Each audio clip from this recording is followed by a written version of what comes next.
Good morning.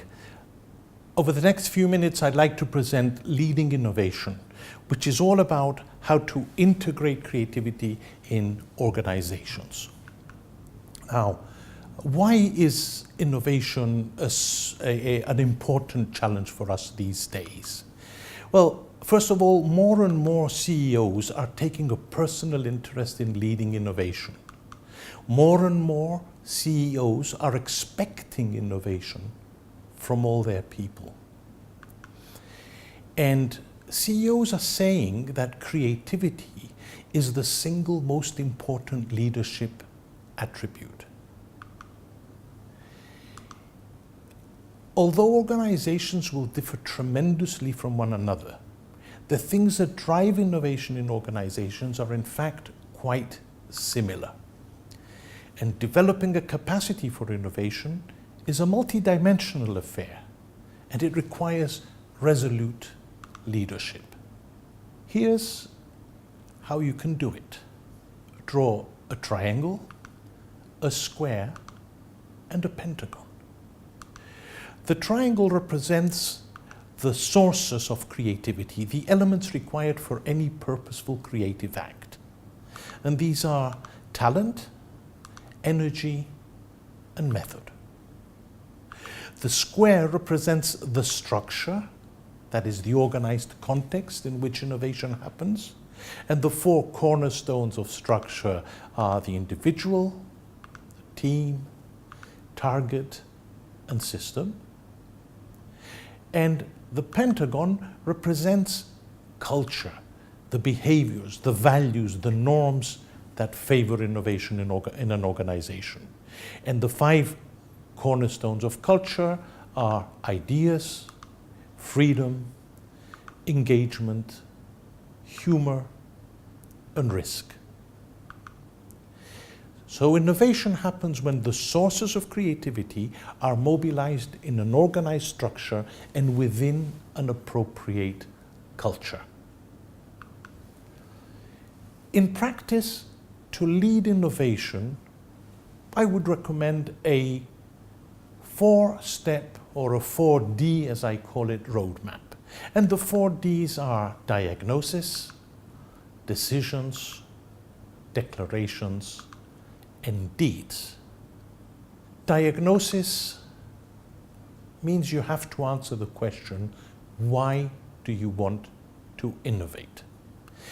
It is possible in some circumstances in the short run to do pretty well without innovating very much. But that's in certain circumstances and usually not for very, very long. But it's very important that you are clear on why you want to innovate. And the second question is, how open to change are you? Innovation is nearly synonymous to change. Innovation is impossible with zero change. How open to change is your organization? Once you've done your diagnosis, you need to make a few decisions. And these decisions are very important. Probably the first most important decision you will have to make is, how do you manage operational efficiency and innovation? You need operational efficiency to work well, to work at a high level of quality, to deliver value to your clients, and to be profitable. You need innovation to deliver value to your clients and to be profitable a little further down the line. So how do you balance operational efficiency and innovation? How much resources would you dedicate to each one of these two important necessities for every organization? And the second question you will have to resolve is, what type of innovation do you want? Innovation comes in different flavors. It can be very big, radical change.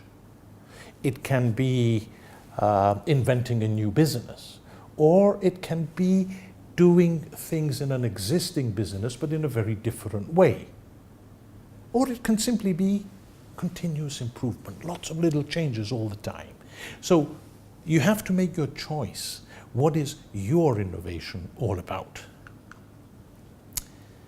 Once you've clarified these things as a leader or as a leadership team, it is time to tell other people about it. And this is where you make your declarations. Who do you want to involve?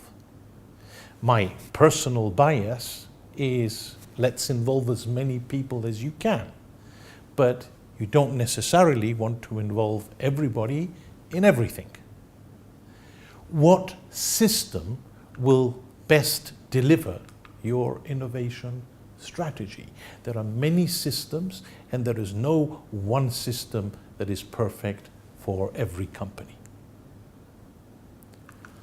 And then we need to move to action. That's the deeds. How do you organize your teams for innovation? How do you define a budget for innovation? How do you create a culture for innovation? How do you create those things that ensure that innovation is not one isolated act, but a continuous way of life in your organization? So remember, innovation is multidimensional. There's talent, energy, method, individual, team, target, system, ideas, freedom, engagement, humor, and risk. It is the skillful synthesis of all of these things that will make an organization innovative. And it can only happen with your active leadership. Now, I want you to imagine with me now. Imagine that this palm that becomes a fist, imagine that it is you, the leadership of your organization. And imagine that this black hanky, imagine that it represents all the obstacles to innovation, the absence of structure, the lack of culture, the fear of failure, the aversion to risk. And imagine that with all you have learned about innovation and about leading innovation, that with your mindset and above all with your actions, imagine that you have made all the obstacles vanish completely. Thank you.